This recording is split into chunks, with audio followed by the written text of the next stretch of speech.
ang mga kwento ng pag-ibig, kwento ng buhay at kwento ng pag-asa dito sa Barangay Love Stories. Love Stories.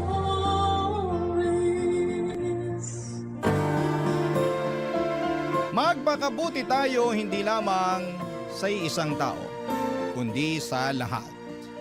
Dahil kung meron tayong kinikilingan, mapapagod sila na tayo ay pakisamahan.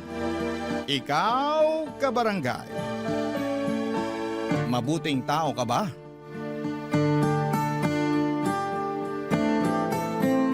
Dear Papa Dudut, naranasan nyo na bang mapunta sa isang sitwasyon kung saan ay nasadla kayo ng husto? Ako kasi ay oo, at yon ang gusto kong ibahagi sa mga kabarangay nating panatiko ng Barangay Love Stories.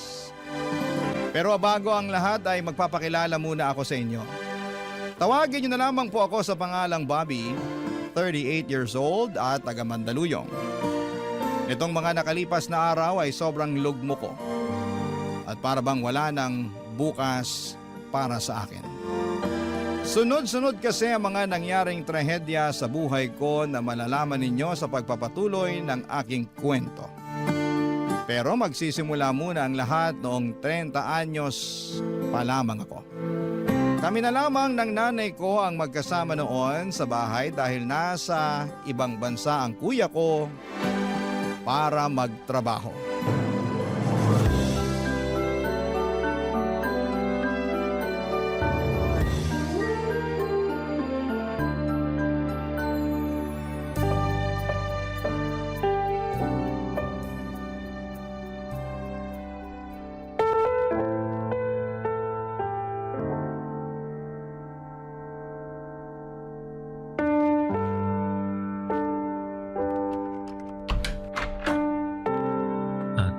Nay?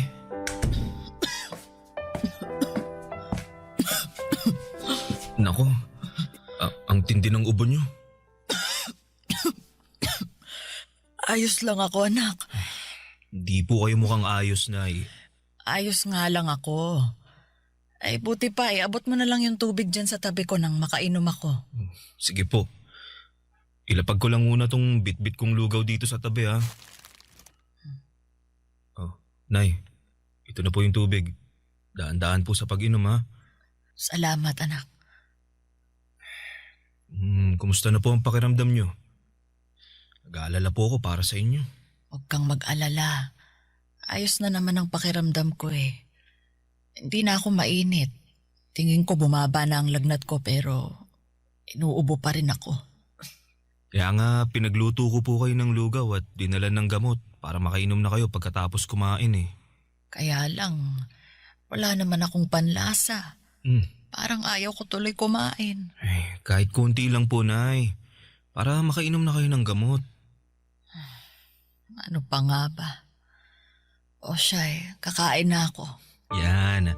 Very good po kayo, Nay. Very good ka dyan. Ano ako, bata? Di ba ganyan din naman kayo nung bata ako. Sinasabihan niyo akong very good kapag kumakain ako, lalo pag may sakit ako. Kaya ako naman na magsasabi niyan sa inyo ngayon. Sa bagay. Sinasabi ko nga sa'yo yun nun. Ang bilis talaga ng panahon, no? Dati-rati kayo ng kuya mo ang inaalagaan ko. Ngayon, kayo naman ang nag-aalaga sa akin. Kaibahan lang, nasa malayo ang kuya mo kaya ikaw lang ang mag-isang nag-aasikaso sa akin, anak. Matanong lang kita, no? Ano po yun? Hindi ka ba napapagod na alagaan ako? Nay naman, bakit naman po ako mapapagod? Nanay ko po kayo. Wala naman. Naisip ko lang kasi dapat sa edad mong yan may sarili ka ng pamilya. Kaso mukhang kasalanan ko kung bakit hanggang ngayon wala ka pa ring asawa. Nay, hindi niyo po kasalanan.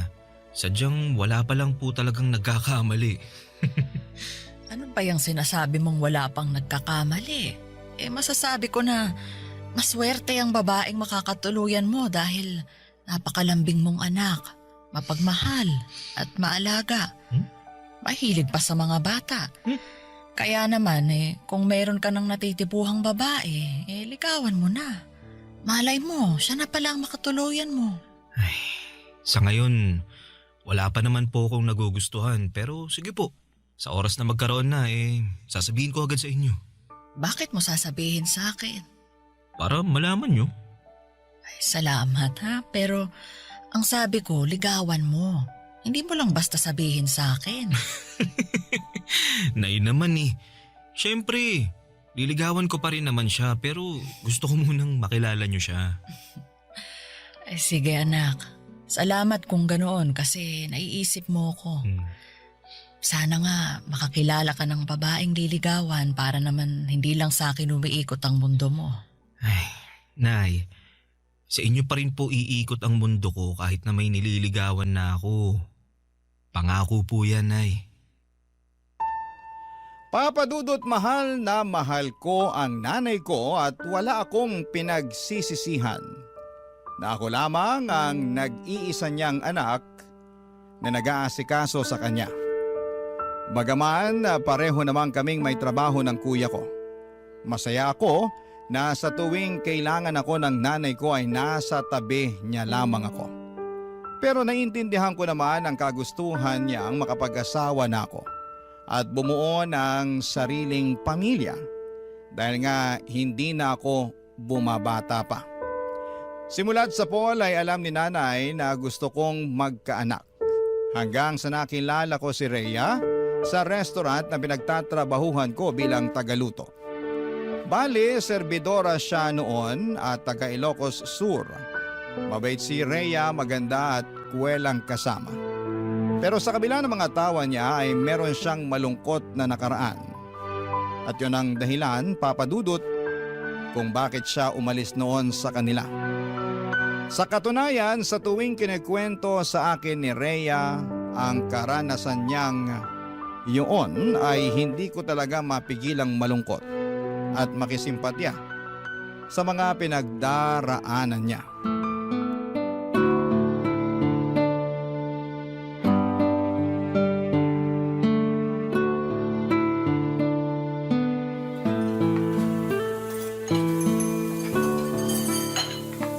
Kaya ayun, nangako ko sa sarili ko na magsisika para umasenso sa buhay.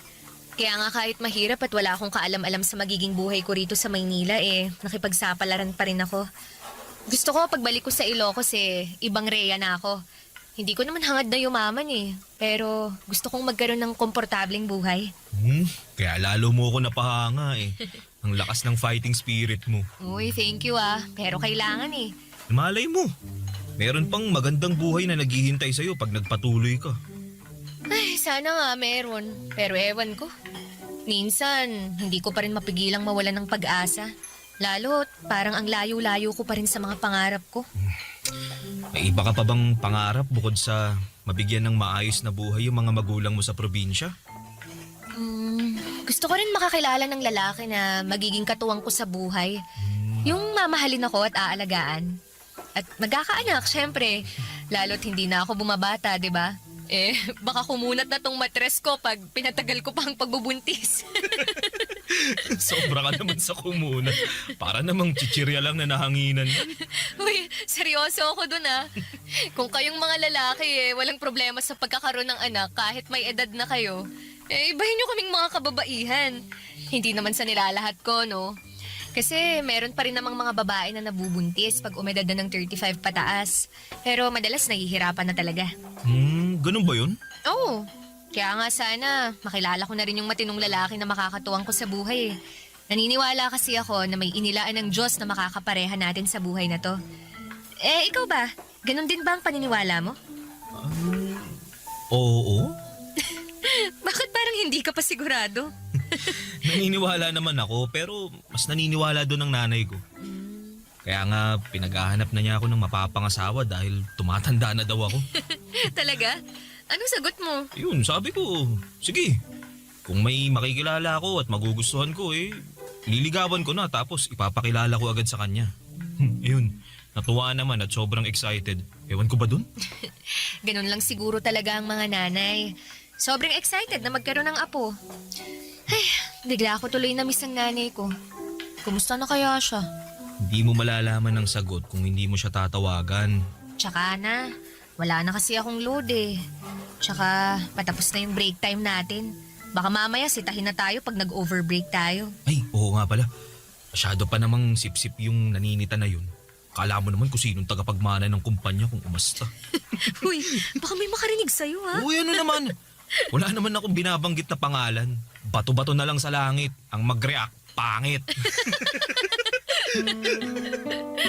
Papadudo 3 buwan na noon si Rhea sa pinagtatrabahuhan namin at masasabi ko na naging sobrang close kami. Sa katunayan ay siya lamang ang dahilan kung bakit ako nag-stay sa pinapasukan ko. Gusto ko na kasing umalis noon dahil sobrang toxic na rin ang management namin. Alam ko naman na magiging malaking pagsubok na naman sa akin ang paghahanap ng mapapasukang trabaho. Lalo na high school graduate lamang ako. Bukod doon ay ayoko ring magtrabaho sa malayo dahil maiiwang mag-isa ang nanay ko sa bahay namin. Yun ang dahilan kung bakit hindi ko pa tinatanggap ang alok at tulong sa akin ng kuya ko na nag-ibang bansa na. Hindi nga nagtagal ay nagtapat ako ng pag-ibig kay Rhea at sinagot naman niya ako, Papa Dudut. Kasunod noon ay nabuntis ko siya, kaya lalo ako nagkaroon ng dahilan upang hindi na umalis ng Pilipinas. Barangay Love Stories. Barangay Love Stories. Papa Dudut, dahil sakto lamang ang kinikita ko sa aking trabaho ay wala pa akong sapat na ipon. Kaya naman, tinira ko muna sa bahay namin si Rhea. Welcome naman siya doon ni nanay at sa katunayan ay sobrang sayangan ng nanay ko noong nalaman niyang magkakaapo na siya at palagi niyang hinihimas ang tiyan ni Rhea at kinakausap ang magiging anak namin. Bagay na kinagigiliwan naman namin ang kinakasama ko. Naging maayos naman ang pagsasama naming 3 sa isang bubong. Hindi rin issue sa kuya ko na magkaroon na ako ng anak pero nilinaw niya na si nanay na lang daw ang susustentuhan niya. Naintindihan ko naman yon dahil hindi naman niya pinupulot ang pera sa abroad. Kaya nga sinabi ko sa sarili ko na magsisikap ako sa pagtatrabaho para makaipon ng pera, Papa Dudut.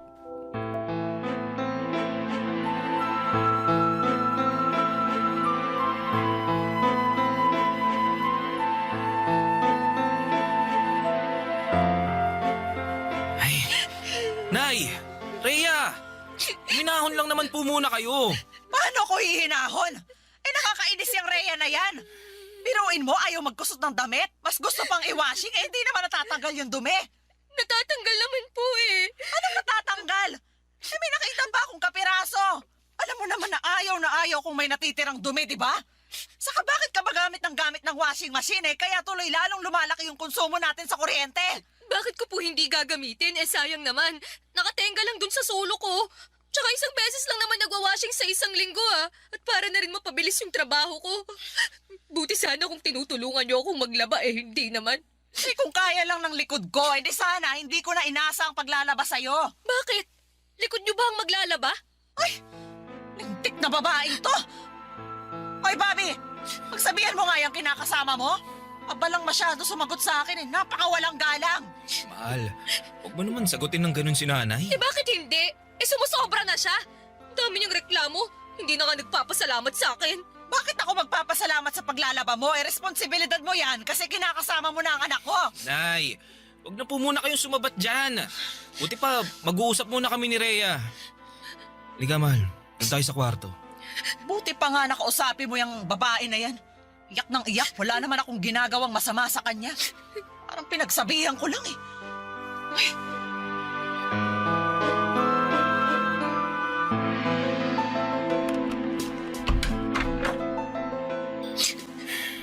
Ayos ka lang ba, mahal? Mukha ba akong ayos? Sumusobra na talaga yung nanay mo. Akala mo kung sino? Ikaw naman, pagpasensyahan mo na lang si nanay. Masyado lang talagang mitikulosa yun lalo na sa kalinisan eh. Nung kalakasan pa nun, halos araw-araw naglilinis yun ng bahay. Katwiran niya, para raw hindi mamuo yung alikabok at di rin magkasakit lalo na hikain nun ng tatay ko nung nabubuhay pa. Kaya pala pinagalitan din niya ako nung nakaraan. Kasi hindi raw ako araw-araw naglilinis dito sa bahay niyo. Sa nakakapagod eh. Tsaka hindi niyo naman ako katulong dito para araw-araw maglinis ah. Kinakasama mo ko. At buntis pa ako sa anak natin. Kaso ang kulit ng nanay mo. Gawin ko raw ehersisyo ang paglilinis dahil mabuti yun sa buntis kesa laging nakahilata sa kama. Nanay talaga oh. Oo! Kaya nga naloka ako kasi magkaiba kami ng paniniwala. Pati pagluluto ko sinisita. Ang dami sinasabi na kesyo pinagsasabay ko raw ang pagluluto sa paghuhugas ng pinggan.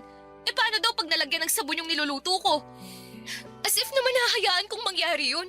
Sa ayoko lang talaga na may tambak sa lababo na hugasin. Lalo't ako rin naman yung maghuhugas sa mga pinagkainan natin pagkatapos. Buti sana kung siya o ikaw ang gumagawa nun. Ako naman. Sorry. Hayaan mo. Ako na lang ang maghuhugas ng pinagkainan natin. Ay nako, hindi mo talaga ako naiintindihan no? Hindi lang naman yung tungkol sa pinagkainan natin eh. Ang punto ko rito, kailan mo ba ako planong ibukod ng bahay? Alam mo, sabi ng nanay ko, iisa lang daw ang pwedeng maging reyna sa isang bahay. At sa sitwasyon natin ngayon, ang nanay mo lang yon dahil pamamahay niya to. Kaya naman mabuti pa na bumukod na lang tayo para hindi na kami palaging nag-aaway. Hindi natin pwedeng gawin yun dahil ako lang ang inaasahan ng kuya ko na magbabantay at mag-aalaga kay nanay. Saka wala pa akong sapat na ipon pambukod natin kaya sana magtiis ka na lang muna. Hayaan mo, kakausapin ko na lang din si nanay. Pagsasabihan ko siya.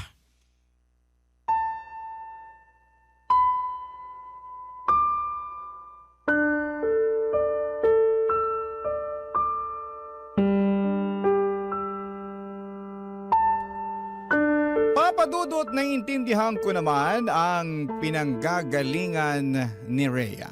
At kahit na gustuhin ko na siyang ibukod ng tirahan ay hindi ko naman magawa dahil nga maiiwang mag-isa ang nanay ko.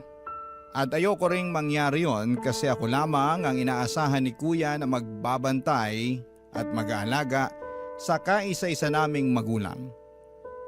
Kaya naman sinabihan ko na lamang si Rhea na magtiis dahil hindi rin naman ibang tao ang nanay ko. Nakita ko naman na sa abot ng makakaya ni Rhea ay hinabaan niya ang kanyang pasensya. Pinakisamahan niya ng maayos ang nanay ko.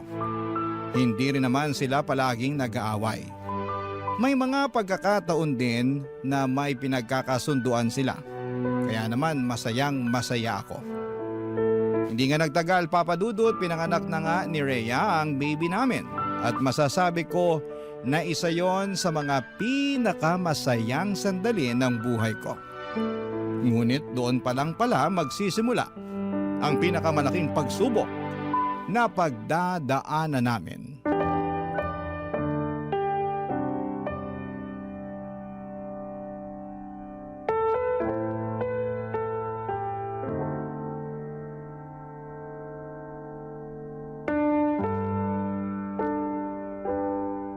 Sensya na, yun lang muna mabibigay ko. Dami ko kasing kaltas, mga reklamo ng customer, ganun. Ha? Bakit nagre-reklamo sila? Di raw masarap ang luto ko, ganito, ganyan. Kaya nga lagi akong pinagagalitan ng bisor natin eh. Pinagbantaan pa na kapag hindi ko inayos yung trabaho ko tatanggalin na nila ako. Alam mo naman na mapipilay tayo ng husto pag nawalan ka ng trabaho, di ba? Ilang buwan pa lang din ang baby natin. Tapos ang dami pa nating gastos pag nagkakasakit siya. Ano ba kasing nangyayari sa'yo? Yung dating issue mo pa rin ba sa bisor natin? Oo. Masyado kasi siyang pabida, napipikon na ako. Alam ko na pabida talaga yon kasi nakatrabaho ko rin naman dati. Pero matuto ka pa rin magtimpi. Kasi sa pikon mong yan, trabaho mo naman yung maaapektuhan. Tandaan mo na hindi ka pwedeng mawalan ng pinagkakakitaan. Dahil ikaw lang yung kumakayod sa atin. Tapos marami rin tayong gastusin sa anak natin. Oo, yun na nga eh. Pakiramdam ko, di na tayo nakakausad dahil sa nangyayari. Napapagod na ako pero wala akong karapatan na magpahinga. Kung pagod ka, mas pagod ako. Dahil hindi lang anak natin ang inaasikaso ko. Inaalagaan ko rin yung nanay mo na may pagkamaldita kung minsan. Bakit? Nag-away na naman ba kayo ni nanay? Hindi ko na siya pinatulan. Pero ngumalingal na naman sa akin nung nakaraan. Tungkol saan daw? Sobrang tigas daw kasi nung patatas na niluto kong chicken curry. Hindi raw niya makagat. Nung tininidor ko naman, malambot naman eh. Yun pala, hindi lang niya nasuot yung pustiso niya. Kaya ang ending, dinurog ko na lang yung patatas para makain niya. Pero ang dami pa rin sinabi, nakakarindi. Pagpasensyahan mo na lang si nanay. Alam mo naman na matanda na yun eh. Ganun ba talaga kapag matanda? Nagiging reklamador na wala sa lugar? Hindi ko alam pero tatanda rin naman tayo eh. Ilagay na lang natin yung sarili natin sa sapatos ni nanay. Ay nako, basta ako. Hindi ako magiging toxic na matanda kagaya ng nanay mo.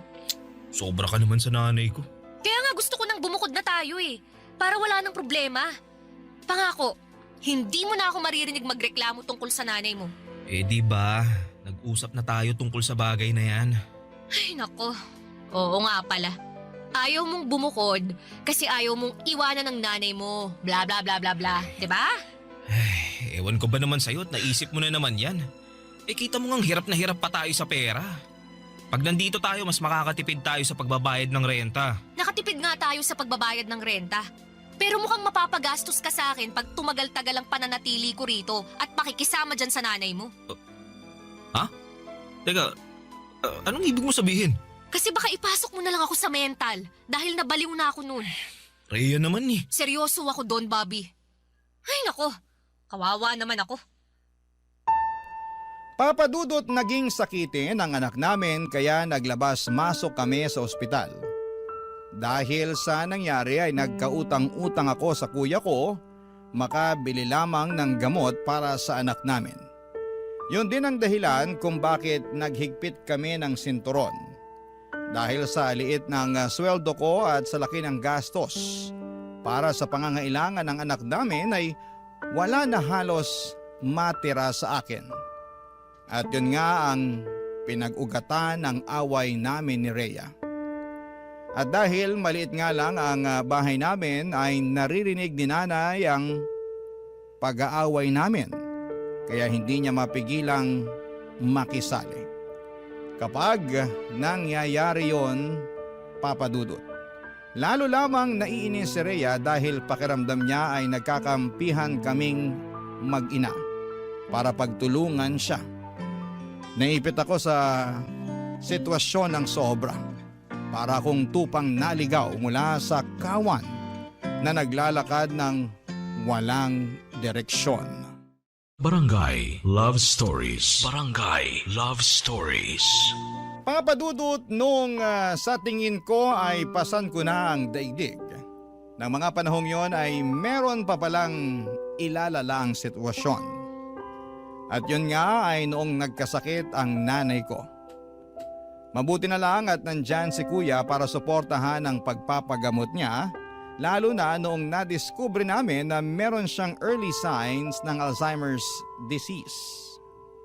Nalugmok ako ng sobra, lalo at pareho pa sila ng anak ko na may sakit kaya naman lalong bumigat ang pasan-pasan ko sa aking mga balikat. Pero buti na lang at nandyan si Rhea para alagaan ang nanay ko kahit na meron silang hindi pinagkakasunduan. At tinutulungan niya rin ako upang gumaan ang pagdadala ko ng buhay. Masasabi ko na kahit mahirap ay malaki pa rin ang pasasalamat ko sa aking kinakasama, Papa Dudut.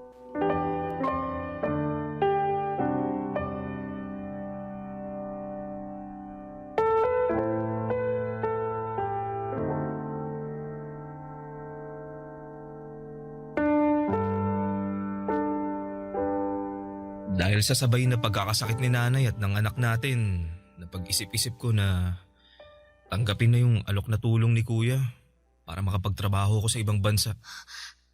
Ano? Aalis ka? Oo, sana. Wala talaga akong mapapala kung dito lang ako magtatrabaho sa atin. Tsaka di ba, gusto mo na maghanap ako ng ibang mapagkakakitaan na mas malaki ang sweldo? Ito na yun. Oo nga, pero iiwan mo talaga ako rito sa nanay mo. Anong ibig mo sabihin? Anong ibig kong sabihin? Hindi pa ba halata na pag umalis ka, may iiwan ako rito para alagaan ng nanay mo habang inaalagaan ng anak natin? Konting sakripisyo lang naman. Anong konting sakripisyo pinagsasasabi mo? Nagsakripisyo na ako, Bobby. Inalagaan ko na ang nanay mo, pero baka nakakalimutan mo na may sakit siya. Mas mahirap na siyang alagaan kaysa sa anak natin dahil minsan nagiging bayolente na siya. Ilang beses na niya kaya akong nasaktan, pero binabaliwala ko lang kasi nga may sakit siya. Alam ko naman yun, kaya nga nagpapasalamat kami ni Kuya kasi nandyan ka eh. Hindi pa lang talaga namin kayang kumuha ng ibang magbabantay at mag-aalaga kay nanay. Kaya ako na lang, kasi nakakalibre kayo sa akin, ganon. Naman sa ganun, Rhea. Totoo naman eh. Napakakuripot niyang kuya mo. Manong man lang kumuha siya ng ibang tao na mag-aalaga sa nanay niyo. Kasi nanay niyo naman yan eh. Hindi ko naman nanay yan. Nanay ko nga dun sa probinsya may sakit din eh. Pero hindi ko magawang alagaan. Buti sana kung wala tayong anak, Bobby. Pero alagain din yun. Tapos ngayon aalis ka. Iiwan mo ako rito mag-isa, ha? Anong gusto mong gawin ko? Manatili rito tapos araw-araw tayo mag-aaway dahil maliit lang ang sweldo ko. Akala ko pa naman gusto mong umasenso tong pamilya natin. At ngayon na may pagkakataon na tayo na makaluwag-luwag, ganyan ka naman umasta. Imbis na suportahan mo ako, mas inuuna mo pang bilangin yung paghihirap mo. Hindi ako nagbibilang ng paghihirap ko, ha? Hindi raw. Sa inyo nakikita ko eh. Kasi yun ang gusto mong tingnan. Ni minsan ba? Pinasalamatan mo ako sa pag-aasikaso ko sa nanay mo at sa anak natin kahit na pagod na ako. Hindi naman, di ba? Kasi para sa inyo ng kuya mo, responsibilidad ko na alagaan yung nanay nyo dahil nakatira ako sa pamamahay nyo. Yun nga ang rason kaya gustong-gusto ko nang bumukod tayo. Kaya lang atrasado ka naman dahil sa nanay mo. Nanay ko ang pinag-uusapan natin dito ha. Hindi siya ibang tao kaya magdahan-dahan ka sa mga sinasabi mo tungkol sa kanya. Wow naman, ha? Nakakatouch naman na napakabuti mong anak sa nanay mo. Pero hindi ka naman mabuting kinakasama. Bawiin mo yung sinabi mo! Ayoko nga! Bakit ko babawiin? Totoo naman lahat ng yon. Buti pa dyan ka na. Saan ka pupunta? Sa kwarto. Tutulog na kasi baka bigla pang bumangon yung nanay mo at makisali sa away natin. Magkakampihan lang kayo. Kawawa naman ako sa inyo.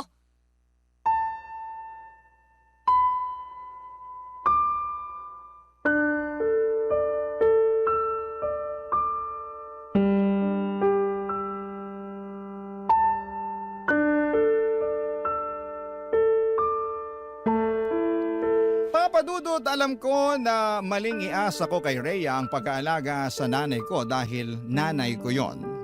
Ako ang anak noon kaya ako dapat ang gumagawa ng mga bagay na yon. Pero pare-pareho kaming pupulutin sa kangkungan kung hindi ako magsasakripisyo sa ibang bansa. Kaya nga kahit masakit sa akin na mapalayo sa mga mahal ko sa buhay ay tiniis ko. Nagpakabingi ako sa iyak ni Rhea at pagtutol niya na umalis ako dahil desidido akong ituloy ang pag-abroad ko. Natuloy nga ako sa ibang bansa sa tulong ni Kuya at masasabi ko na malaki ang pag-a-adjust na ginawa namin ni Rhea. Palagi kaming nag-uusap sa video call kahit na magkaibang oras sa mga bansa na kinakaroonan namin.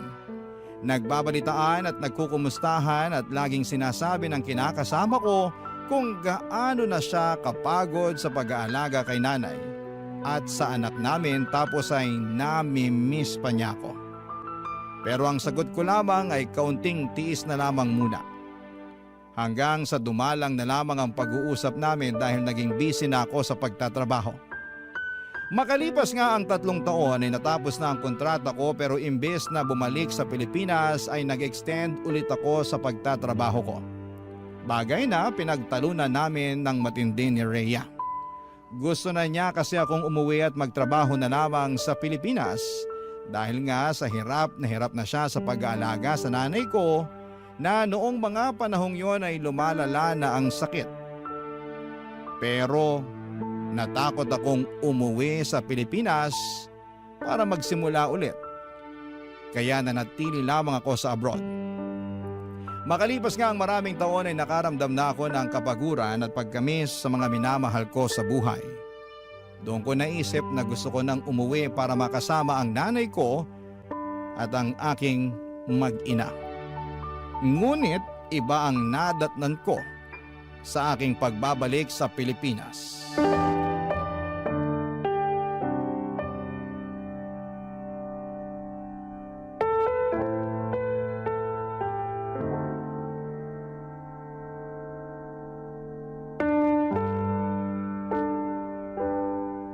Rhea naman, halos kararating ko lang galing abroad. Tapos malalaman ko na lang na gusto mo kaming iwanan ng nanay ko. O bakit hindi? Ang tagal kong hinintay ang pagbabalik mo para may mapag-iwanan na ako dyan sa nanay mo. Kahit naman paano may konsensya pa rin ako. Dahil ayoko siyang ipagkatiwala kung kani-kanino. Ngayon na nakabalik ka na, aalis na ako. Iiwan ka na namin ng anak mo. Rhea, parang awa mo na. Huwag kayong umalis ng anak natin. Paano na lang ako pag nawala kayo? Sino na lang ang makakasama ko mag-alaga kay nanay? Tagapag-alaga lang talaga ng nanay mong tingin mo sa akin, no? Di naman sa ganun. Anong hindi sa ganun? Ganun yun! Ilang taon kong inalagaan ng nanay niyo, Bobby. Ni ha, ni ho, wala akong narinig sa inyo ng kuya mo. Ilang taon mo rin akong narinig na nagsabi sa'yo na napapagod na ako. Pero hindi mo ko pinakinggan. Ang tagal mo sa abroad, pero hindi man lang pumasok sa kokote mo na maghanap ng mag-aalaga sa nanay niyo, no? Sinamantala niyo talaga na makatipid kasi nandito naman ako. Ang kakapal ng mukha niyo. Sana pala siningil ko kayo sa ilang taon kong serbisyo sa magulang niyo. Tawarin mo kami, Rhea. Di naman namin sinasadya. Pwes patawarin mo rin ako kung mas gusto ko na lang iwan kayo. Dahil pagod na ako sa inyo. Di ba natin pwedeng ayusin yung pamilya natin? Kinakasama mo ko, may anak tayo. Kinakasama na wala namang pagmamahal sa akin. Di totoo yan. Totoo yan. Dahil yun ang pinaramdam mo sa akin. Yung hindi mo pakikinig sa akin sa tuwing magkikwento ako at maglalabas ako ng sama ng loob. At yung pagdidesisyon mong mag-extend sa abroad at hayaan akong mag-alaga rito sa nanay mo ang nagpapatunay na hindi mo talaga ako mahal. Kasi Bobby, kung mahal mo ko, iisipin mo rin ang kapakanan ko. Hindi lang sarili mo at sa kung paano kayo makakatipid ng kuya mo. Kaya nga nagsisisi na ako. Hayaan mo, babawi ako sa'yo. Lalo ngayon, nagdesisyon na ako na hindi na ako babalik sa ibang bansa. Ay, wow! Nagdesisyon ka na naman pala nang hindi ako kinukonsulta. Sa bagay, sino lang ba ako sa buhay mo para konsultahin mo? Ni hindi mo nga ako asawa eh. Hamak na nanay lang ako ng anak mo at tagapangalaga ng nanay mo. Bobby, pagod na ako. Ayoko naman kugulin yung buhay ko sa pag-aalaga sa nanay niyo. Naalala mo yung sinabi ko sa'yo noon? Na iba ko pang pangarap, ha? Na gusto ko rin makakilala ng isang lalaki na magiging katuwang ko sa buhay. Yung mamahalin ako at aalagaan. Akala ko ikaw na ang lalaking yun. Pero nagkamali ako. Gusto ko lang naman maranasang alagaan. Kasi pagod na akong mag-alaga. Rhea. Huwag mo akong hahawakan. Rhea, please. Mag-usap tayo. Pag-usapan natin to. Wala na tayong pag-uusapan. Dahil nakapag-desisyon na ako. At wala ka nang magagawa para baguhin pa yon. Tapos na tayo, Bobby. Simula sa araw na to. Hiwalay na tayo!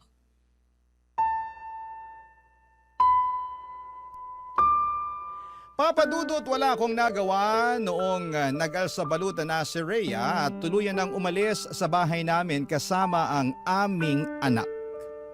Hindi ko na sila napigilan pa, lalo at kasabay noon ay nagwala si nanay kaya kinakailangan ko siyang intindihin. Durog na durog ang puso ko dahil sa pangyayaring yon, lalo na at hindi yun ang tagpong inaasahan kong dadatnan pag uwi ko sa Pilipinas. Makaraan ng isang linggo ay nabalitaan ko na lamang sa dati naming katrabaho na meron na palang bagong kinakasama si Rhea. Galit na galit ako. Pero naisip ko na baka yung taong yun lang din ang nasa tabi niya noong mga panahong wala ako at hindi siya pinakikinggan. Kaya nga mas lalo lamang akong nasaktan at sumama ang loob sa aking sarili. Kasalanan ko talaga kung bakit ako iniwan ni Rhea. Akala ko, Papadudot, ay wala nang isasakit pa ang nangyari sa buhay ko. Pero neto lamang Hunyo ng taong ito ay biglang namatay ang nanay namin. At kahit na ilang buwan na ang lumipas ay hindi pa rin ako makausad. May mga gabi na lagi akong nagdarasal. At hindi na sana magising sa umaga ako para hindi ko na rin maramdaman yung matinding sakit na halos pumilas sa libu-libong piraso ng aking puso. Pero kahit na gano'n ang mga nangyari ay nananatili pa rin akong buhay. Umaasa na lamang ako na balang araw ay makakausad ako at makakaahon sa lusak na aking kinakasadlakan. Hanggang dito na lamang po ang sulat ko, Papa Dudut. Maraming salamat po sakaling mapili po ninyong i-ere sa programa ninyong Barangay Love Stories. God bless and more power sa inyong istasyon. Ang inyong forever, kapuso at ka-barangay, Bobby. Anong say mo sa Barangay Love Stories na ito? Pagkwentuhan natin sa comment section yan.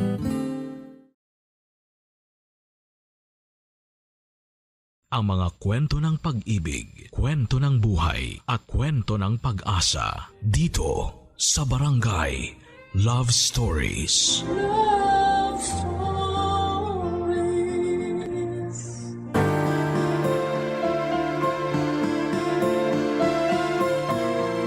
Ang pag-ibig ay sugal. Mayroong nananalo at mayroong natatalo. Pero siguraduhin natin na hindi udyok ng kapusukan at pagiging desperado ang bawat taya na gagawin natin. Ikaw, kabarangay, sumugal ka na ba sa pag-ibig? Dear Papa Dudut, sa loob ng ilang taon kong pamamalagi sa mundong ito, ang akala ko ay kilala ko na ang aking sarili. Pero totoo rin pala ang kasabihan na nagbabago ang nararamdaman ng tao at hindi yon isang kasalanan. Yan kasi ang eksaktong pinagdaanan ko. Kaya nagawa ko ang isang desisyon na naghatid sa akin sa kasalukuyang estado ng buhay ko na siyang gusto ko namang ibahagi sa inyo. Sumulat ako sa Barangay Love Stories upang magsilbing aral sa iba ang aking kwento. Ako nga po pala si Charlie. 35 years old, taga Caloocan at dating OFW sa Taiwan. Sa ngayon ay meron akong tindahan at bigasan na nagsisilbing aking hanap buhay. 10 taon din ako sa abroad bago ako nag-decide na bumalik sa Pilipinas taong 2023 dahil gusto ko nang bumuo ng sariling pamilya. Pero pinagtawanan lang ako ng aking mga kamag-anak at ilang malalapit na kaibigan dahil kilala nila akong bakla. Out loud and proud, Papa Dudut.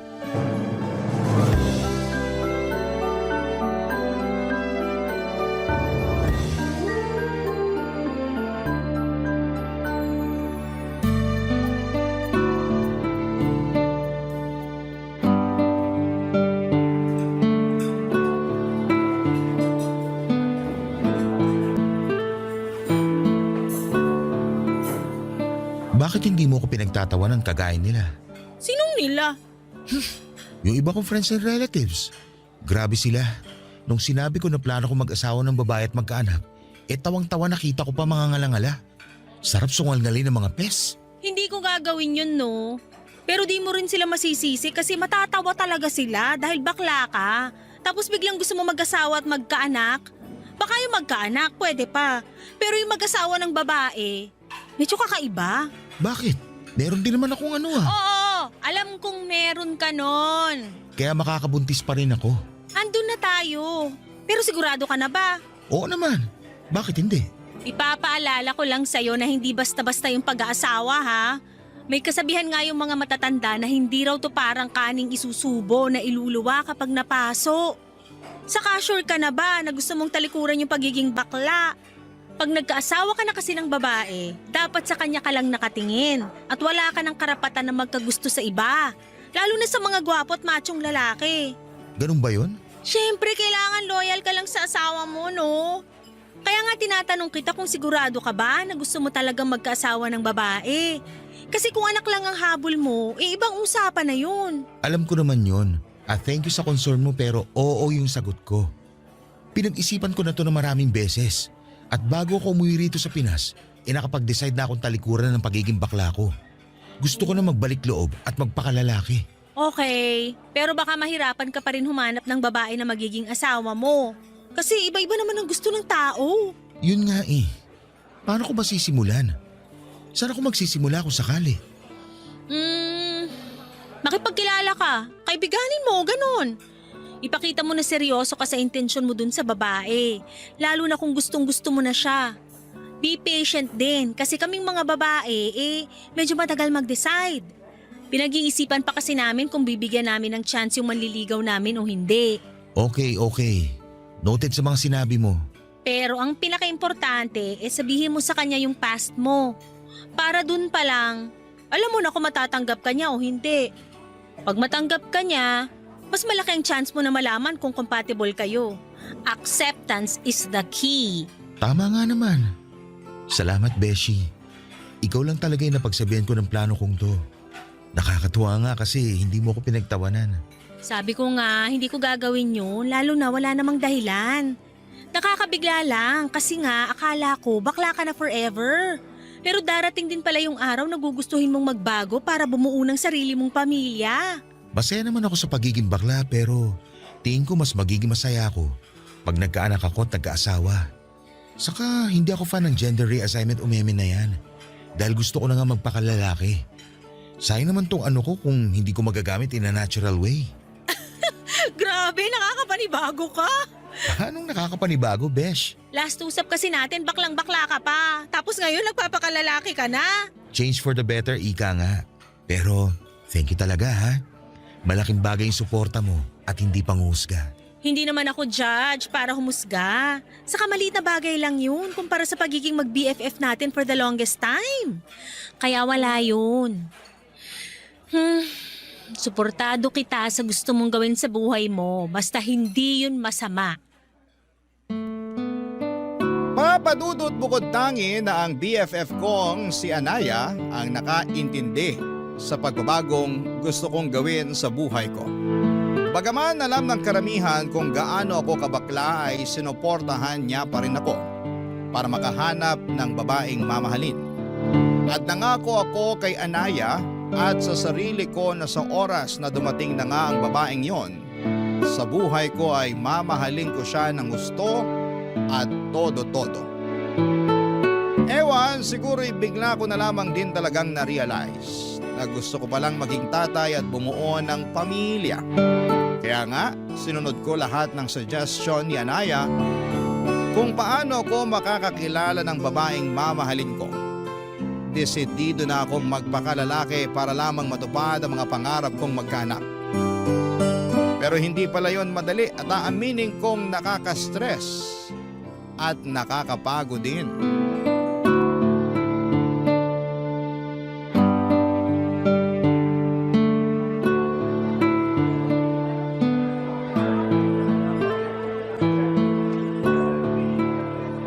Oh, tapos?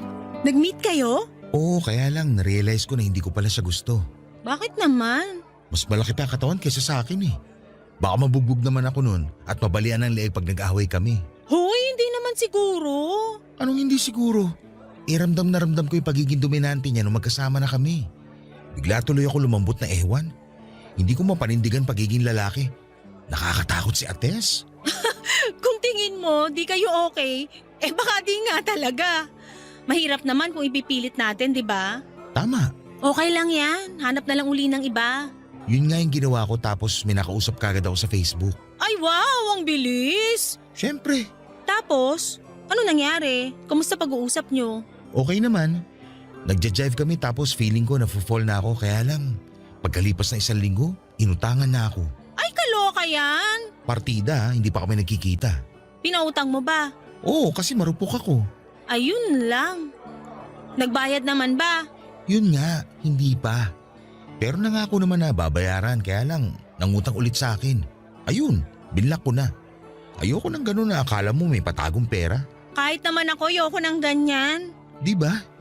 Grabe, hindi pala madaling makipagkilala at makahanap ng matinong babae online. Mukhang lahat may sapak sa utak. Aray ko naman. O bakit? Tinamaan ka no? Unti Hindi, pero iba naman ako sa kanila. Ay oo. Siyempre ibang-iba ka talaga sa mga babaeng nakadate ko, no? Sige nga, paano ako naiba sa kanila? Dali.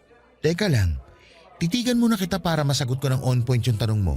Game na ha? Eme lang yun. Huwag mo na sagutin.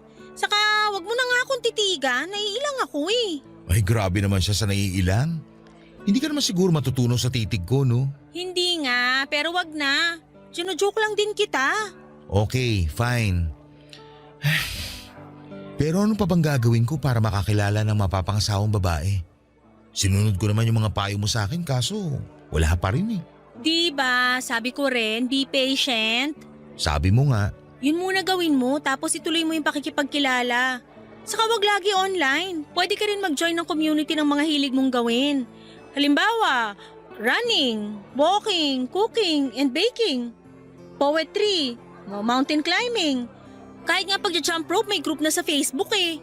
Makipagkaibigan ka dun. Malay mo dun mo mahanap yung babaeng para sa'yo. alam mo tama ka.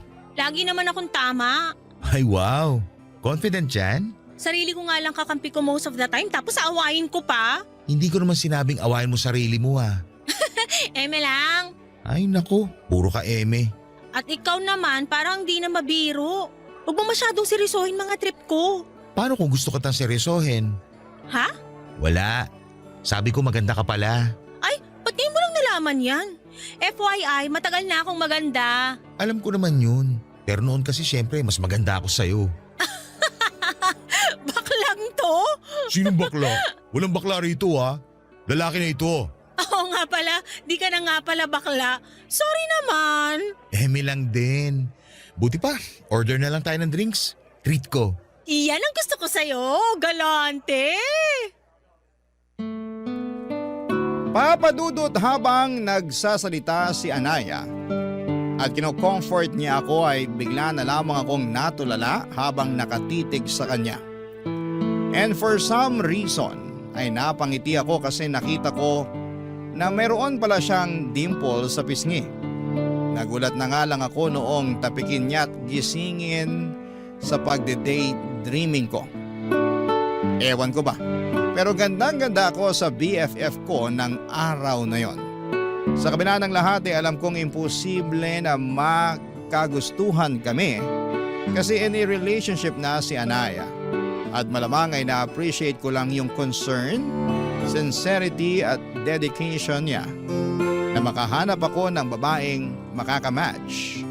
At kung papala rin ay magugustuhan at mapapangasawa na rin. Alam ko na suntok sa buwan ang gusto kong mangyari. Pero naniniwala ako kay Anaya na magtatagumpay pa rin kami. Napasabi na lamang ako ng mabuti na lamang at naging BFF ko siya. Dahil napaka-optimistic niyang tao, Papa Dudut. Barangay Love Stories. Barangay Love Stories. Papa Dudut, nagkamali ako. Noong inakala kong hindi ako magkakagusto kay Anaya dahil nakita ko na lamang ang sarili ko na hindi na interesado sa paghahanap at pakikipagkilala sa ibang babae dahil sa kanya.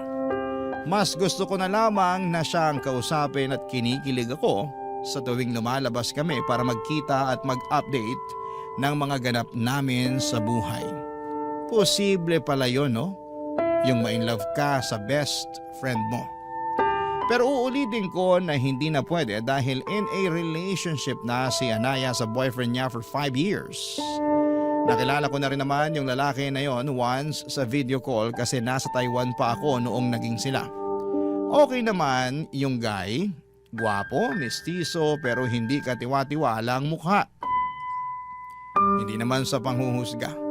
Pero napatunayan kong tama ang kutob ko nang nagkwento sa akin si Anaya na ilang beses na raw siya nitong niloko at ang syunga na naman ng BFF ko dahil ilang beses na rin po itong pinatawad.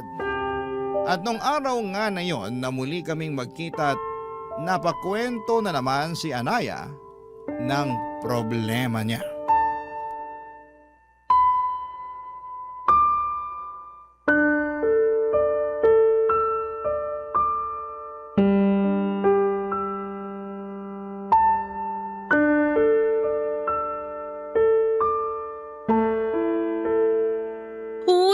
talaga, Beshi. Pinuntahan mo ako rito sa apartment ko. Wala yun, no? Pero sure ka bang wala rito yung boyfriend mo? Kasi kung nagtatago siya dito sa bahay nyo, lumabas-labas na siya para mapangahan ko. Sumusobra na siya sa ginagawa niya sa'yo, ha? Wala talaga siya rito kahit halughugin mo pa yung buong apartment namin. Nasaan ang ungas na yon? May team building sila sa Tanay for 2 days. Pero di ako sure kung totoo yung sinasabi niya. Malay ko ba, baka gawa-gawa lang niya yun kasi gusto niya lang makasama yung babae niya. At pinayagan mo naman. Oo. Boba ka pala eh. Anong magagawa ko? Maayos naman yung paalam niya. Maayos nga pero hindi mo alam kung nagsasabi siya ng totoo. Ganun na nga. Kung ako sa'yo, nagsakit-sakitan ako para hindi na siya umalis. Ayoko namang gawin yun, no? So, mas gusto mo na patuloy saktan niya sarili mo at magpakatanga sa lalaking yon? Anong magagawa ko? Mahal ko. Saka kasalanan ko naman kasi masyado akong pakialamera eh. Sinilip ko kasi yung phone niya, ayun. Nabasa ko pa tuloy yung recent convo nila ng babae niya sa messenger. Tapos wala ka man lang ginawa. Wala. Hinayaan ko lang sila. Ay, boba ka nga talaga. Ayoko na kasing mag-away kami uli ng boyfriend ko nang dahil lang doon. Huling away namin, kamuntik na niya akong hiwalayan, kaya nadala na ako. Kung ako sa'yo, matagal na ako nakipaghiwalay sa kanya. Buti sana kung hindi ito yung unang beses na niloko ka niya. Baka maintindihan ko pa siya at pinatawad ko siya. Day, hindi dapat nakaregister sa Anli ang pagpapatawad. Magising ka nga sa kabubuhan mo sa lalaking yun. Ay, ewan ko. Di ko rin maintindihan sarili ko. Parang tanggap ko naman na hindi yung sitwasyon namin. At alam ko kung paano ako makakaalis pero di ko ginagawa. Siguro kasi natatakot ako na baka di na ako makahanap ng kagaya niya. Ang tagal na rin namin eh. Mas matakot ka kung makahanap ka pa ng kagaya niyang manluloko at manipulative. Saka, aanin mo yung tagal ng relasyon niyo kung puro sakit naman ang ulong binibigay niya sa'yo. No wonder napapanot ka na sa stress. Seryoso? Napapanot na ako? Joke lang pero malapit na. Ha? Alam mo na nga broken-hearted na yung tao pero gino-joke time mo pa ako. Sorry na. Pero ano ba magagawa ko ginusto mo naman yan. Dapat nga sa mga oras na to hiwalay na kayo eh. Pero hindi pa rin eh. Hindi ko kasi talaga kayang makipaghiwalay. Mahal na mahal ko eh. Masyado ka lang nabubulagan. Mabuti pa, mag-inuman na lang tayo. Wala akong alak dito. Ako nang bahala, bibili ako sa labas. May malapit na convenience store dyan, di ba? Oo, meron. Samahan mo na rin ang mga sitsirya tsaka shawarma. Gutom na ako. Baka mabilis ako malasing. Ako nang bahala. Inom tayo para mailabas mo lahat-lahat ng sama ng loob mo. Para kahit paano gumaan yung pakiramdam mo. Yun na lang maitutulong ko sa'yo saka syempre yung presence ko. Basta, andito lang ako. Iyakan mo, kwentuhan mo, paglabasan mo ng sama ng loob. Thank you talaga, Beshi. Hulog ka ng kisame. Che! Papadudot bukal naman sa puso ko noong i-comfort ko si Anaya. At totoo rin ang galit ko para sa boyfriend niya.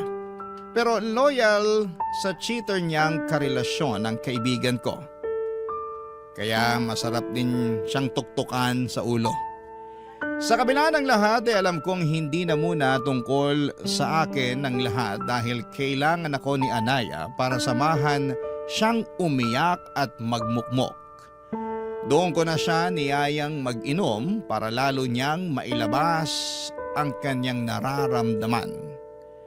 Pero habang lalo kaming tinatamaan ng alak, ay mayroon akong naiisip gawin. Bagay na maituturing kong hidden agenda.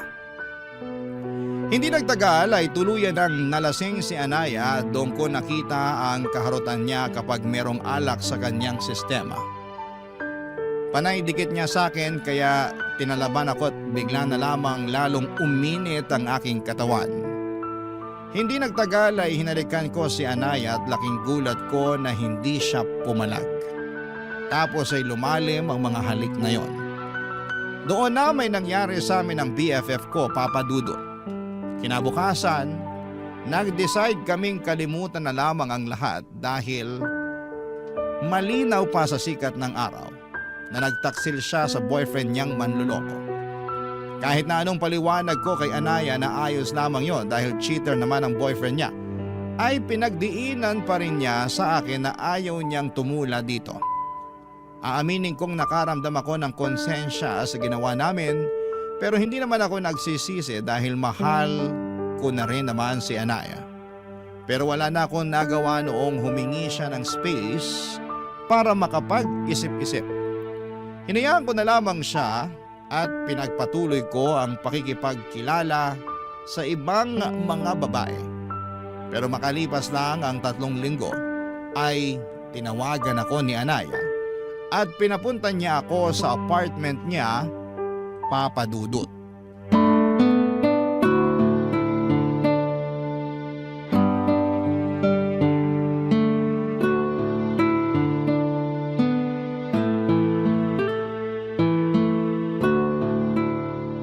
O Beshi, long time no see. Bakit dito mo ako pinapunta sa apartment mo? Pwede naman tayo magkita sa labas. Treat ko pa. Sorry, pero di ko yata kaya makipagkita sa'yo sa labas. Para sa akin, pinakaligtas tong apartment namin. Pinakaligtas? Ay, seryoso mo naman masyado. Nasa labas ba boyfriend mo? Hindi, nasa trabaho. Okay. Charlie, hindi ko na kasi alam yung gagawin. 2 araw ko na rin iniisip kung dapat mo bang malaman pero may karapatan ka pa rin namang malaman. Ano ba yun? Medyo kinakabahan naman ako sa iyo eh. Buntis ako. Ha? Sabi ko buntis ako. Nabuntis mo ako. Talaga? OMG! Magkakabibi na tayo! Magiging tatay na ako! Oo, pero mukha ikaw lang ang masaya. Nakikita mo ba mukha ko ngayon? Biyaya yan kaya maging masaya ka. Paano ako magiging masaya? Pinagtaksi lang ko yung boyfriend ko. Sa'yo pa na BFF ko tapos ngayon magkaka-baby na tayo. Sige nga, sabihin mo paano ako magsasaya? Kalmahan mo lang. Paano ako kakalmay? Nagbunga na yung nangyari sa atin. Alam mo kasalanan mo to eh. Ha? Paano naging kasalanan ko? Kasi hinalikan mo ako. Sinamantala mo yung kalasingan ko para may mangyari sa atin. Akala mo ba hindi ko napagtagpi-tagpi yung plano mo? Sinadya mong malasing ako kasi gusto mo akong buntisin para magkaanak ka na. Sobra ka naman mambintang? Bakit? Hindi ba totoo? Besh! O, kita mo na. Sinasabi ko na eh, tama yung kutob ko. Pero ikaw din naman nagbigay ng motibo sa akin nun eh. Masyado ka marot. Panendikit mo sa akin kaya paano hindi ako madadala, hindi ba? Sumabay na lang din ako kaya nangyari yun. Saka kung talagang ayaw mo, dapat tong hinalikan pa lang kita pumalag ka na. Kaso hindi eh. Hinayaan mo lang din na may mangyari sa atin. Kumalma ka nga. Magkakababy na tayo kaya tanggapin mo na lang. Malamang hindi ko matatanggap tong batang to. Saka paano ko sasabihin sa boyfriend ko na buntis ako pero hindi siya yung ama? Gusto mo ako na magsabi eh. Sira na ba ulo mo? Baka pag nalaman niya, tugulpihin ka niya. Subukan niya papupulis ko siya. Saka siya pa to may karapatang magalit eh. Siya nga tong una ng loko sa inyo. Anong sinabi mo? Sabi ko manloloko yung boyfriend mo. Matagal ka na niyan niloloko. Ikaw lang nagpapakatanga na manatili sa relasyon nyo. Lagi mo na lang sinasabing mahal mo siya. Pero ito ang mahiwagang tanong. Mahal ka ba niya? Sa nakikita ko kasi hindi. Ikaw lang yung nagpapauto sa kanya sa totoo lang. Oo, alam ko na nagpapauto lang ako.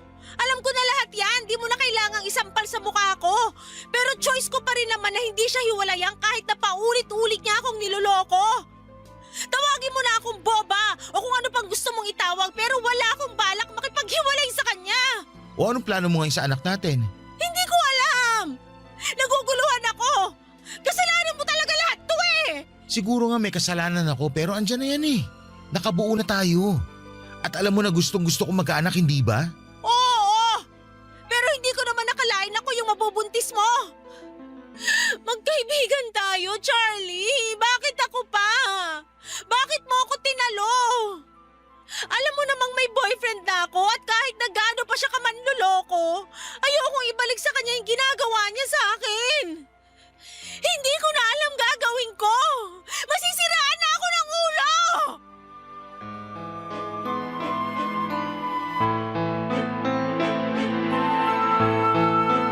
Papadudot yung sandaling sinabi ni Anaya na buntis siya. At ako ang ama ay para bang gustong pumalapak ng dalawa kong tenga.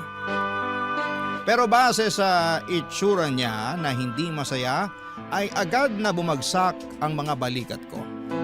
Hindi kasi yon ang reaksyon na gusto kong makita sa kanya.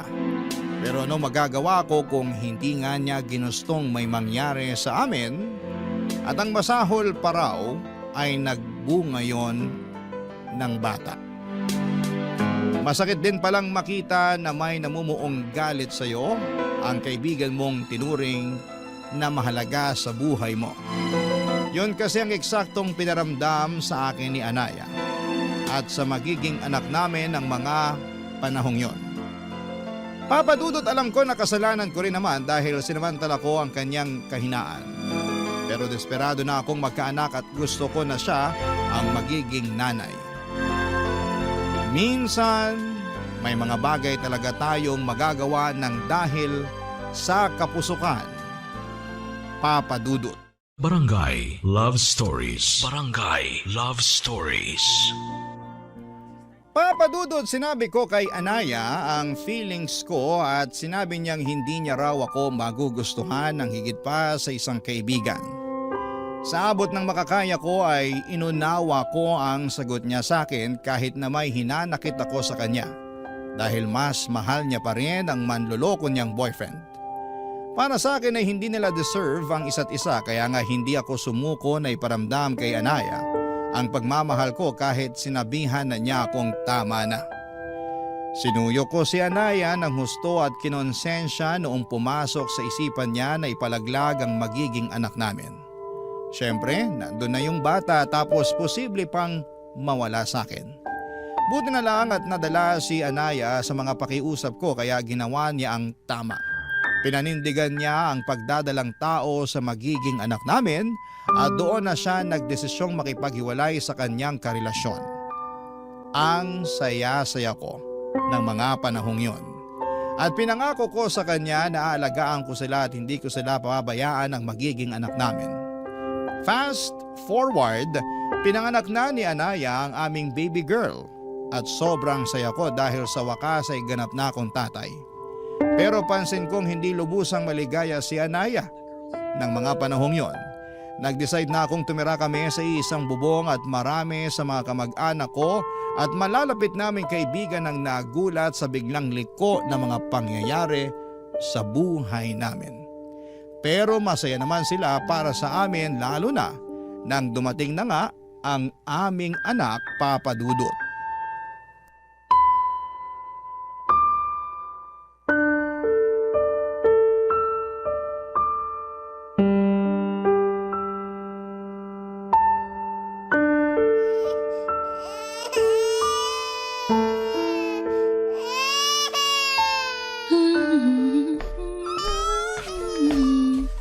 Uy, Anaya! Ano ba yon? Mamaya kabagin to kasi napasukan na ng maraming hangin sa tiyan. Kanina pa yata umiyak yung baby natin pero hindi mo lang mabuhat. Anong kanina pa? Kargahin ko nga muna si Kakaiyak lang baby yan, para no? tumahan. Wala ka kasi rito kaya makapambintang ka, wagas. Wala ako rito kasi nandun ako sa kusina at busy ako sa pagluluto ng hapunan natin. Saka hindi naman sobrang laki nitong bahay natin para hindi ko marinig pag umiyak si baby. Kaya hindi ako nang bibintang para sa kaalaman mo. Oh, edi sana kanina ka pa pumunta rito para patahanin yung anak mo kung kanina mo pa naririnig na umiiyak. Ganun lang yung kasimple. Pinapakomplikado mo. Pinakikiramdaman ko pa kasi kung may gagawin ka. Pero wala eh. Inuuna mo pa yung… Teka, ano ba yung ginagawa mo? Nagmo-mobile games ka ba? Oo, bakit mo ba? Naka-silent naman ah. Last time di ba sinita mo na ako na masyadong maingay? Naiistorbo yung tulog ng batang yan? Bakit ba ganyan ka magsalita? Ano na naman bang mali sa pagsasalita ko? Lahat na lang sinisita mo eh. Paano hindi ko sisitahin lumalabas na wala kang pagmamahal sa anak natin? Baka nakakalimutan mo na anak mo rin tong batang to. Sa'yo siya nang galing. Hindi ko nakakalimutan yun, no? Paano ko makakalimutan hanggang ngayon sariwa pa rin yung hiwa ko sa tiyan ng dahil sa batang yan? Nakakadiri kung alam mo lang. Anong nakakadiri pinagsasabi mo dyan? Nakakadiri yung sugat ko sa tiyan. Tapos ang sakit-sakit pa pag nagkikikilos ako ng husto, kaya paano ko mamahalin yung anak mo? Sa tuwing nakikita ko yan, naalala ko lang lahat. Naalala ko kung paano mo ako pinagsamantala noon kaya nagkahiwalay kami ng boyfriend ko. Lahat yun bumabalik pag nakikita ko yung anak mo. Kaya hindi ko siya kayang mahalin katulad ng gusto mong mangyari. Kung galit ka pa rin, sa akin na lang. Huwag naman sana sa anak natin na wala namang kasalanan. Hanggang ngayon ba naman hindi ka pa rin makamove on? Mahal na mahal mo talaga yung ex mo, no? Oo! At wala ka ng pake! Meron akong pake. Kasi kami ng anak mo ang kasama mo ngayon. Bakit ba hindi mo na lang tanggapin yung buhay natin? Na tayo na yung magkasama. Na meron tayong anak at sariling pamilya. Saka nangako ko sa'yo na hindi ko kayo pababayaan ng anak natin. Hindi ba sapat yun para mahalin mo ako kahit konti? Sinubukan ko naman. Pero hindi ko talaga kaya, lalo pag nakikita kita, naalala ko na pinlano mo lahat to. Sinadya mo! Kung bakit naman kasi sa dinami-dami ng babae, ako pa talaga yung ginawan mo ng ganon. Magkaibigan tayo, di ba? Dapat inisip mo man lang yon kung hindi mo naisip yung mararamdaman ko. Kaya nga pinagsisisihan ko na at sinusubukan kong bumawi sa'yo at sa anak natin. Bigyan mo lang ako ng pagkakataon. Patutunayan ko sa'yo na karapat dapat ako kesa dyan sa ex mo manloloko. Ewan ko, pero hindi talaga kita kayang mahalin. Sana talaga hindi na lang ako nagpadala sa konsensya ko noon. Sana pinalaglag ko na lang yung anak natin para di ko na kailangan makipaghiwalay sa boyfriend ko at makisama sa'yo. Kasalanan mo talaga lahat kung bakit ganito yung nararamdaman ko. Papa Dudut, nasaktan ako ng husto sa mga sinabi ni Anaya at hindi ko na rin napigilan ang sarili ko na magalit sa kanya.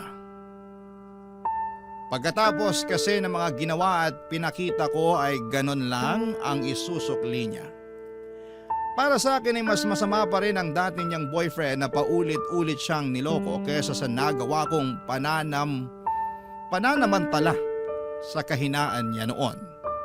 Kaya wala siyang karapatan na ikumpara ako sa lalaking yon, sana'y bumawi naman ako sa kanya. Hirap lang dahil hindi niya na-appreciate ang mga effort na ibinibigay ko. Sa kabila ng lahat ay patuloy kong sinuyo si Anaya upang mapamahal siya sa akin, pero natatabunan ng responsibilidad ko bilang tatay ang atensyon na dapat ay ibinibigay ko para sa kanya. Hindi niyo ako masisisi at ayaw naman niya kasing asikasuhin ang anak namin. Napansin ko na lamang na malamig ang pakikitungo niya sa baby namin simula ng pinanganak niya ito. Pero pinalagpas ko lamang yon hanggang sa sumabit ang first birthday ng anak namin. Kaya lang ilaking gulat ko nang nakita ko ang ex-boyfriend niya sa mga bisita. Yun pala, in-invite siya ni Anaya, Papa Dudut.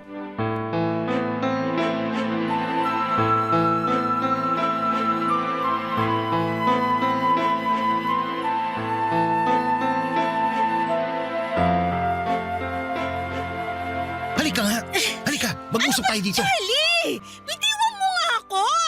Bakit nandito yung manlolokong ex-boyfriend mo? Tinatanong ba yan? Eh di inimbitahan ko siya? Bakit ginawa mo yun birthday to ng anak natin? Wala naman kasi kung kaibigan o kakilala na pwedeng imbitahin kundi siya lang. Saka sabi mo ayos lang din naman na mag-imbita ako, di ba? Kaya bakit ka nagagalit dyan? Magagalit talaga ako kasi hindi ko naman akalain na sa dinami-dami ng tao sa mundo, yung hayop na yan pa talaga pinaapak mo sa bahay ko.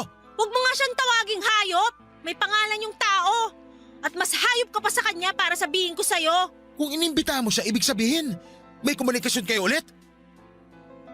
Huwag ka magpipipipihan dyan.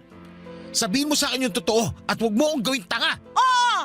Meron na nga uli kaming komunikasyon pero ano naman sa'yo ngayon? Sira na ba ang ulo mo? Tayo na yung magkarelasyon ngayon. Tapos nakikipag-usap ka pa dyan sa ex mo? Sandali nga.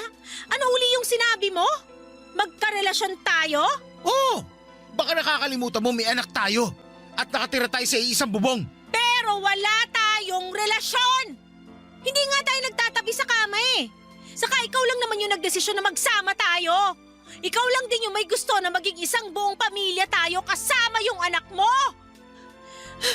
Alam mo, napaka-unfair mo kasi ikaw na lang palagi yung nagdedesisyon sa lahat ng bagay. Ano pa ba problema mo? Matiro naman ako. Hindi ko naman kayo pinababayaan ng anak natin. Binibigay ko sa'yo lahat ng gusto mo sa abot na makakaya ko. Ando na tayo pero pakiramdam ko para akong ibon na nakakulong sa hawla. At habang tumatagal, hindi na ako nagiging masaya. Sa bagay, hindi na pala ako naging masaya uli simula nang mabuntis mo ako at pinanganak ko yung anak mo. Hindi mo naman talaga kami kayang mahalin ng bata. Ilang beses ko nang sinagot yan, di ba? Hindi nga! Hindi! At hindi pa rin nagbabago yung sagot ko. Kahit kaunti lang. Kahit subukan mo lang. Baka naman pwede. Sinubukan ko na nga, paulit-ulit ka eh. Pero wala talaga. Mahirap bang tanggapin yon? Mahirap bang tanggapin na hindi sa lahat ng pagkakataon ay makukuha mo lahat ng gusto mo?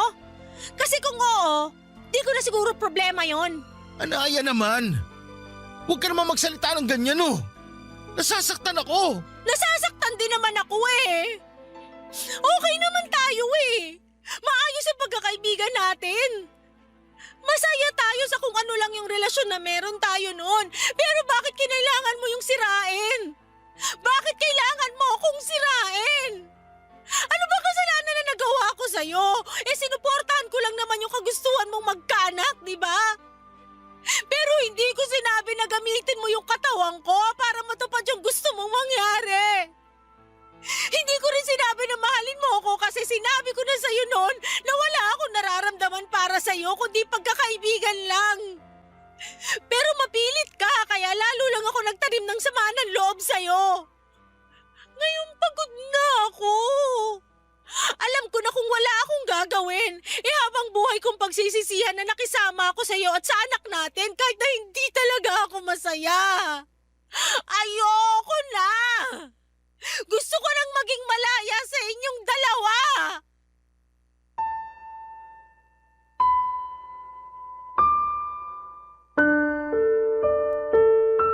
Papadudod sobrang sakit marinig ng mga sinabi ni Anaya sa totoo lang. Para yung kutsilyo na tumusok sa puso ko ng libu-libong ulit. At wala na lang akong nagawa kundi ang umiyak ng mga panahong yon. Pinatapos lang namin ang birthday party ng baby namin at saka nag-alsa balutan si Anaya. Sinabi niya sa akin na ayaw na niyang tumira kasama sa amin ang anak niya.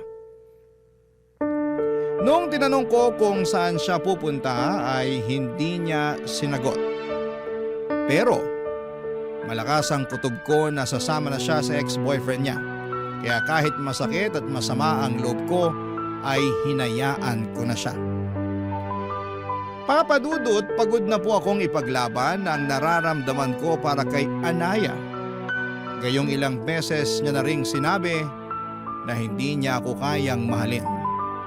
At sapat na sigurong pinatunayan ko sa kanya na kaya ko siyang isalba laban sa manloloko niyang ex-boyfriend. Pero sa huli ay mas pinili niya pa rin ito. Ang lungkot-lungkot ko ng mga panahong yon pero alam ko na bunga lamang din yon ng kapusukan ko.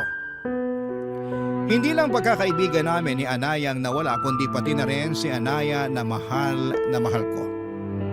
Sa kasalukuyan ay magkasama kami ng anak ko na namumuhay. At kahit na challenging ang maging tatay at nanay ay masasabi ko na masaya at kontento po ako sa buhay. Palagi ko pa rin naiisip si Anaya pero ayoko na lamang ilugmok ang sarili ko at umasa na isang araw ay magbabalik pa siya para sa amin ang anak niya. Dalangin ko na lamang kung saan siya naroroon ay nasa maayos siyang kalagayan at sa wakas ay naranasan na ulit niyang maging masaya.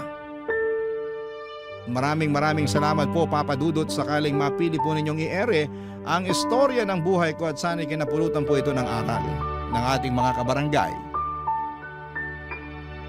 Lalo na yung mga mapupusok dyan sa pag-ibig.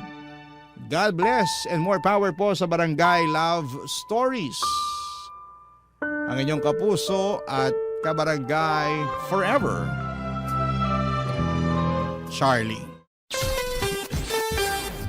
Ano ang masasabi mo sa ating Barangay Love Stories today? Aabangan namin yan sa aming comment section.